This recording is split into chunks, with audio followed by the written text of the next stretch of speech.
ഇന്ന് നമ്മളൊരു അടിപൊളി കാർ പോർച്ചിൻ്റെ വീഡിയോ ആയിട്ടാണ് വന്നിട്ടുള്ളത്. പുതിയതായിട്ട് വീട് വെക്കാൻ ഉദ്ദേശിക്കുന്നവർക്കും പുതിയതായിട്ട് കാർ പോർച്ച് പണിയാനുള്ള ഉദ്ദേശിക്കുന്നവർക്കും എല്ലാം ഉപകാരപ്രദമാകുന്ന രീതിയിലുള്ളൊരു വീഡിയോ ആണിത്.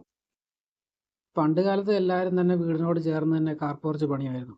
പക്ഷേ അതുകൊണ്ട് യാതൊരു ഉപകാരവും കിട്ടുന്നില്ല എന്നുള്ളത് വേറൊരു സത്യമാണ്. ഒരു വണ്ടി തന്നെ കഷ്ടിച്ചിടാൻ പറ്റുമായിരിക്കും, പക്ഷേ അതിൻ്റെ പുറകു സൈഡ് മൊത്തം നനയുന്ന രീതിയിലായിരിക്കും. കാരണം ഫുള്ളായിട്ട് നനയാതെ ഇരിക്കാൻ പറ്റുന്ന രീതിയിലുള്ള പോർച്ചൊന്നും ആയിരിക്കില്ല.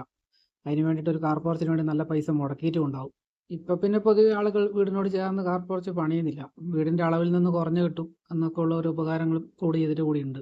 കാർ പോർച്ച് പണിയുമ്പോൾ മെയിനായിട്ട് ശ്രദ്ധിക്കേണ്ട കാര്യം എന്താണെന്ന് വെച്ച് കഴിഞ്ഞാൽ നമ്മളുടെ വണ്ടി മര്യാദയ്ക്ക് നനയാതെ ഇടാൻ പറ്റിയിരിക്കണം. അതാണ് മെയിനായിട്ടുള്ള കാര്യം. 4 സൈഡും ഓപ്പണായിട്ട് ചെയ്യുന്ന രീതിയിലാണെങ്കിൽ മിനിമം ഒരു 20-22 ഫീറ്റ് എങ്കിലും കിട്ടണം. എങ്കിലേ അത്യാവശ്യം അതൊരു വലിയ വണ്ടിയൊക്കെ ഇടാൻ പറ്റുന്ന രീതിയിലാവുള്ളൂ. അതിലും കുറഞ്ഞ് പണിത് കഴിഞ്ഞാൽ അത് അബദ്ധമായിരിക്കും. അല്ലെങ്കിൽ പിന്നെ 4 സൈഡിലും കർട്ടനൊക്കെ ഇട്ട് വീണ്ടും ഇത് നനയാതെ സംരക്ഷിക്കേണ്ട ഒരു ബാധ്യതയും നമുക്ക് മാറും. അതുപോലെ പുറം സൈഡിൽ സെപ്പറേറ്റ് ചെയ്യുമ്പം ഒരു വണ്ടി ഇടുന്നതും അതിൻ്റെ വലിപ്പം ലേശം കൂടുന്നതും തമ്മിൽ വലിയ റേറ്റിൽ അന്തരമൊന്നും ഉണ്ടായി ഇരിക്കില്ല. ഒരു നോർമൽ കാർ പോർച്ച് പണിയാണെങ്കിൽ 80,000 വേണമെങ്കിൽ ഒരു വണ്ടി ഇടാൻ വേണ്ടിയിട്ട് ചിലപ്പോൾ 90,000 രൂപ മതിയായിരിക്കും. അതാണ് വ്യത്യാസം. ഇന്ന് നമ്മൾ പരിചയപ്പെടുത്താൻ പോകുന്നത് 2 വണ്ടി ഇടാൻ പറ്റുന്ന രീതിയിൽ, 2 വലിയ വണ്ടി ഇടാൻ പറ്റുന്ന രീതിയിൽ ചെയ്തിരിക്കുന്ന ഒരു കാർ പോർച്ചാണ്.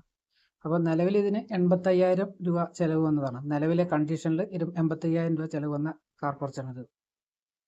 അതായത് 20 അടി നീളവും 20 അടി ഉള്ളു, 20 ഉള്ളു കിട്ടുന്ന രീതിയിലുള്ള ഒരു കാർ പോർച്ചാണ്. അതായത് 2 തൂണിൻ്റെ ഉൾവശം 20 അടി കിട്ടുന്ന രീതിയിൽ ചെയ്തിരിക്കുന്നതാണ്. അതായത് 2 വണ്ടി മര്യാദയ്ക്ക് കയറും, പിന്നെ ഒരു ബൈക്കും കൂടി വേണമെങ്കിൽ സൈഡിൽ കയറ്റി വെക്കാൻ പറ്റുന്ന രീതിയിലുള്ള ഒരു പോർച്ചാണ്. അപ്പം നമ്മൾ വൈറ്റ് ടൈപ്പിലൊരു പോർച്ചാണ് സെറ്റ് ചെയ്തിട്ടുള്ളത്. അപ്പം ഇതിന് വേണ്ടിയിട്ട് നമ്മൾ ആദ്യമായിട്ട് ചെയ്യേണ്ട പണി എന്താണെന്ന് വെച്ച് കഴിഞ്ഞാൽ ഇതിന് വൈറ്റ് ടൈപ്പിൽ 2 കാല് സെറ്റ് ചെയ്തെടുക്കുകയാണ് ചെയ്യേണ്ടത്. ഈ ടൈപ്പിൽ 2 കാല് സെറ്റ് ചെയ്തെടുക്കണം. അതാണ് ആദ്യത്തെ പണി. അതിന് വേണ്ടിയിട്ട് നമ്മൾ 4x4 2 mm പൈപ്പാണ് റെഡിയാക്കി എടുത്തിട്ടുള്ളത്. പിന്നെ 2 തൂണ് നാട്ടണം ഈ കണ്ടീഷനിൽ. അപ്പോൾ അതിന് വേണ്ടിയിട്ട് മെയിനായിട്ട് ഒരു 3 ഫീറ്റെങ്കിലും താഴ്ചയിൽ നമ്മൾ ഫില്ലർ കുഴി എടുത്തിരിക്കണം. കാരണം ഇത് അങ്ങനെ സെൻറ്ററിൽ ഒരു തൂണായിട്ട് സെറ്റ് ചെയ്തിരിക്കുന്നില്ല. അപ്പം അതിൻ്റെ ലോഡ് ബാലൻസ് ചെയ്യണം. ഇത് കാറ്റെടുത്ത് മറിഞ്ഞു പോകാൻ പാടില്ല. അതിന് വേണ്ടി ഒരു 3 ഫീറ്റെങ്കിലും താഴ്ചയിൽ കുഴി എടുത്തിട്ട് വേണം നമ്മൾ ചെയ്യാൻ.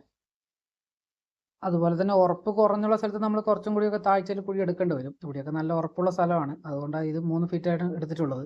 അത് കഴിഞ്ഞ് മെയിനായിട്ട് ചെയ്യേണ്ടത് നമ്മൾ 2 സൈഡിലും 4x4 പൈപ്പ് വെച്ചിട്ട് ഒരു ക്രോസ് ഉത്തരം പോലെ ഒരു സംഭവം സെറ്റ് ചെയ്തിരിക്കുകയാണ്. ഉത്തരം എന്ന് പറയാൻ പറ്റില്ല, കഴുക്കോല് പോലെ 2 പൈപ്പാണ് നമ്മൾ സെറ്റ് ചെയ്യുന്നത്. മെയിനായിട്ട് ഇതിന് ഉത്തരമായിട്ട് നമ്മളൊന്നും ചെയ്യാൻ ഉദ്ദേശിക്കുന്നില്ല.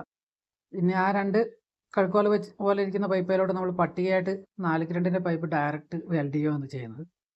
ഇതിൻ്റെ ഉള്ള് 20 ഫീറ്റ് തന്നെയുണ്ട്. അപ്പം നമ്മൾ 7 മീറ്ററോളം രണ്ട് സൈഡിലോട്ട് അര മീറ്റർ തള്ളും കൂടി എക്സ്ട്രാ വന്നിട്ടുണ്ട്. ആ രീതിയിലാണ് നമ്മൾ ചെയ്തിട്ടുള്ളത്. അതിൻ്റെ കൂടെ തന്നെ നമ്മൾ 3 സൈഡിൽ ബോർഡർ പൈപ്പ് വെക്കുന്നുണ്ട്. അത് 6 പൈപ്പാണ് നമ്മൾ സെറ്റ് ചെയ്തിട്ടുള്ളത്.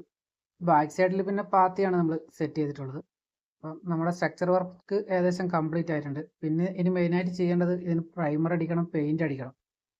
അപ്പം നിങ്ങൾക്ക് മനസ്സിലായി കാണുമെന്ന് വിചാരിക്കുന്നു. അപ്പോൾ ഇതിന് വേണ്ടിയിട്ട് നമ്മൾ മെയിനായിട്ട് എടുത്തിരിക്കുന്ന പൈപ്പുകൾ 4x4 തൂണ്, 4x4 കഴുക്കോൽ 2 പിന്നെ 4x2 പട്ടികയായിട്ട് ഉപയോഗിക്കുന്ന സാധനം 4x2, ബോർഡർ പൈപ്പായിട്ട് ഉപയോഗിക്കുന്നത് 6x1. ഇതിന് മുകളിൽ നമ്മൾ നോർമൽ ട്രഫോർഡ് ഷീറ്റാണ് സെറ്റ് ചെയ്തിട്ടുള്ളത്. ഇത് ഭാവിയിൽ സീലിംഗ് ഒക്കെ ചെയ്യാൻ പറ്റുന്ന രീതിയിലാണ് നമ്മൾ ചെയ്തിട്ടുള്ളത്. അപ്പം നിലവിലെ കണ്ടീഷനിൽ സീലിംഗ് ഒന്നും നമ്മളിപ്പോൾ ചെയ്യുന്നില്ല. അപ്പം കുറച്ച് കഴിഞ്ഞാൽ അത് സീലിംഗ് ചെയ്യാൻ വേണ്ടിയിട്ടാണ്. അപ്പം ഷീറ്റ് കാണുമല്ലോ, അപ്പം പിന്നെ നല്ല സ്റ്റൈൽ വരും. നല്ല ലൈറ്റൊക്കെ ഇട്ട് കഴിഞ്ഞാൽ നല്ല അടിപൊളി ലുക്ക് വരും. ഒരു 20,000 രൂപ കൂടി എക്സ്ട്രാ ചിലവ് വരും. അപ്പം നമ്മുടെ വർക്കൊക്കെ കംപ്ലീറ്റ് ആയിട്ടുണ്ട്. അപ്പം വർക്കൊക്കെ കഴിഞ്ഞ് കഴിയുമ്പോഴത്തേക്കും ഈ ലുക്കാണ് വരിക. അപ്പം 2 വണ്ടി, അതായത് 2 ഇന്നോവ പോലത്തെ ഉള്ള 2 വലിയ വണ്ടികൾ സുഖമായിട്ട് കയറും. അതിൻ്റെ കൂടെ തന്നെ സൈഡിൽ ചെറിയൊരു സ്കൂട്ടിയോ ബൈക്കോ ഒക്കെ നമുക്ക് ഇടാൻ പറ്റുന്ന രീതിയിലാണ് ഇത് ചെയ്തിട്ടുള്ളത്. അപ്പം നമ്മുടെ വർക്ക് ഇഷ്ടമായെന്ന് കരുതുന്നു, അതുപോലെ തന്നെ നമ്മുടെ വീഡിയോയും. അപ്പം നമ്മുടെ വീഡിയോ ഇഷ്ടമായി കഴിഞ്ഞാൽ നമ്മൾ ലൈക്ക് ചെയ്യുക, ഷെയർ ചെയ്യുക, സപ്പോർട്ട് ചെയ്യുക. അതുപോലെ തന്നെ നമ്മൾ ഇതുപോലുള്ള വർക്കിൻ്റെ വീഡിയോ ഒത്തിരി നമ്മുടെ പേജിൽ ചെയ്തിട്ടുണ്ട്. അതൊക്കെ ഒന്ന് കയറി കാണാൻ ശ്രമിക്കുക. അതുപോലെ തന്നെ ഇനിയും ഇതുപോലുള്ള വീഡിയോകൾ നമ്മൾ ചെയ്യുന്നതായിരിക്കും. അത് കാണാൻ വേണ്ടി നമ്മളെ സപ്പോർട്ട് ചെയ്യുക, ഫോളോ ചെയ്യുക. അതുപോലെ തന്നെ നോട്ടിഫിക്കേഷൻ ഓണാക്കി വെക്കുക. അപ്പം ഇനിയുള്ള വീഡിയോകൾ തുടർന്ന് നിങ്ങൾക്ക് കാണാൻ പറ്റുന്നതായിരിക്കും.